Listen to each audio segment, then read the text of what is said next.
So let's get right to the heart of what economics is really about. And spoiler alert, it has almost nothing to do with money or the stock market. At its core, it's about a single, simple problem that every one of us faces every day.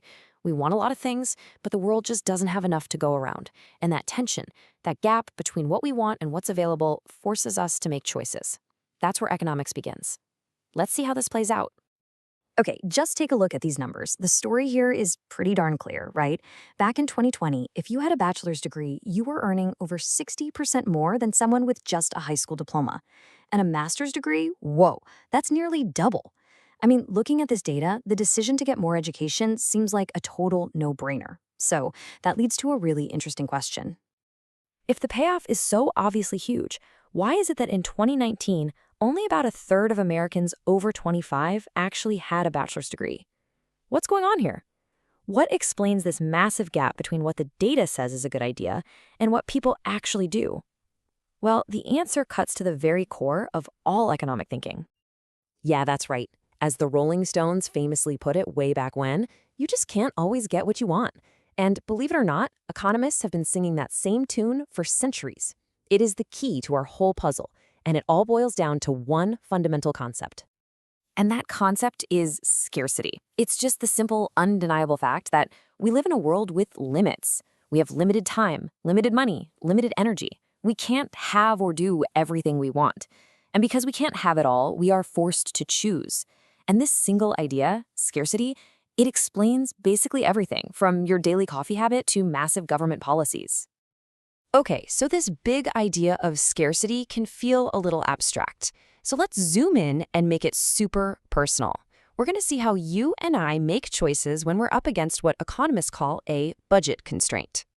All right, let's meet Alfonso. He's got $10 for the week to spend on lunch and getting around. Now, burgers cost $2, and bus tickets are 50 cents each. This little table shows some of his options. He could go all in on food, 5 burgers, 0 bus tickets, or all in on transport, 20 bus tickets, 0 burgers. Or, find a balance, like 3 burgers and 8 tickets. He can afford any of those combos. But what he can't afford is, say, 6 burgers. That's his budget constraint, right there in black and white. Okay, now here's where things get really interesting. When Alfonso thinks about buying one more burger, what's the actual cost? Your first instinct is to say, well, it's $2, obviously. But that's not how an economist sees it. We have to ask a totally different kind of question. To answer that, we have to start thinking in terms of something called opportunity cost. And this is a hugely powerful idea. It says that the true cost of anything isn't the money you hand over. It's the value of the next best thing you had to give up in order to get it. So, for our friend Alfonso, yeah, the price of that burger is $2. But its opportunity cost is the 4 bus tickets he can't buy anymore. Those 4 rides he's missing out on, that's the real economic cost of his decision to get a burger. And once you grasp this, you start seeing it absolutely everywhere. The opportunity cost of going to college, it's not just the tuition bills. It's the 4 years of full-time income you're giving up. The cost of all that extra airport security, it's not just the machines. It's the millions of hours of our own valuable time we all spend waiting in lines. And that $8 lunch you grab at work every day, it isn't just $8. Over a year, its opportunity cost could be that awesome $1,000 vacation you've been dreaming about. Economics teaches us to see these hidden trade-offs. Okay, we've seen how this works for one person. But what happens when we zoom way out? Turns out this same exact logic of scarcity and trade-offs doesn't just decide what you have for lunch, it shapes the destiny of entire countries. For a society, the model we use is called the Production Possibilities Frontier, or let's just call it the PPF. Think of it like a budget constraint for a whole country. But notice the big difference here. Alfonso's budget was a straight line because his trade-off was always the same. One burger always cost him 4 bus tickets. But the PPF is a curve. And that curve tells us a really, really important story about why the choices a society makes get tougher and tougher. You see, a whole society has limited resources. It's got so much labor, so much land, so much technology, and it has to decide how to use them.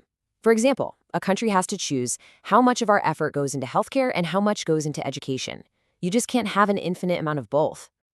So why is that line curved? It's because of something called the law of increasing opportunity cost. Now, that sounds super technical, I know, but the idea is actually simple. Not all resources are created equal. Some people are great at being doctors, and some are great at being teachers. And as you shift resources from one thing to another, the trade-offs don't stay the same. They get much, much steeper. Let me walk you through it. Imagine a country that's all in on healthcare. If they decide to open their first few schools, they can move people and buildings that weren't that great for medicine anyway.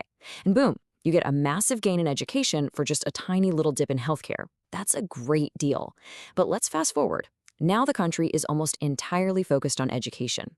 To squeeze out that last little bit of learning, you'd have to do something crazy, like retrain your very best brain surgeons to be science teachers. You'd suffer a huge loss in healthcare for almost no gain in education. See? The opportunity cost just went through the roof. This curve also helps us talk about efficiency. Any point on that curve means a country is using all of its resources perfectly. That's called productive efficiency. If you're inside the curve, it means there's waste, maybe high unemployment or idle factories. But here's the real kicker.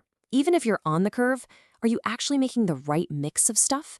The one single point on that curve that perfectly matches what the people in that society actually want and need, that's called allocative efficiency. And finding that sweet spot, well, that's one of the biggest challenges any country faces.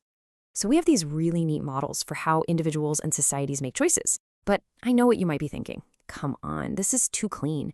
People don't really act like that. Let's tackle that head on. I mean, let's be real. When was the last time you pulled out a napkin and drew a budget constraint graph before you went grocery shopping? Or heard politicians debating the slope of the PPF curve? Of course you don't do that, but that doesn't mean the model is wrong. Think about an amazing basketball player. A physicist could sit down with a calculator and figure out the exact force and angle needed for a perfect bounce pass. But a great player doesn't stop and do the math. They just do it. Through thousands of hours of practice and intuition, they get the right answer without ever thinking about the formula. And it is the exact same thing with our economic choices. We don't draw the graphs, but through life experience, we develop a pretty good intuitive feel for the trade-offs and the opportunity costs. These models aren't telling us how we should think. They're just describing the underlying logic of the choices we're already making. In fact, the father of modern economics, Adam Smith, had this amazing idea about it. He suggested that when all of us are out there making our own individual self-interested choices, it's like we're being led by an invisible hand that ends up promoting the good of the whole society, even when that wasn't our goal at all. Our own little calculations can add up to something much bigger. All right, so after all of that, what's the one big idea you should walk away with? Let's boil this all down to one final, crucial takeaway.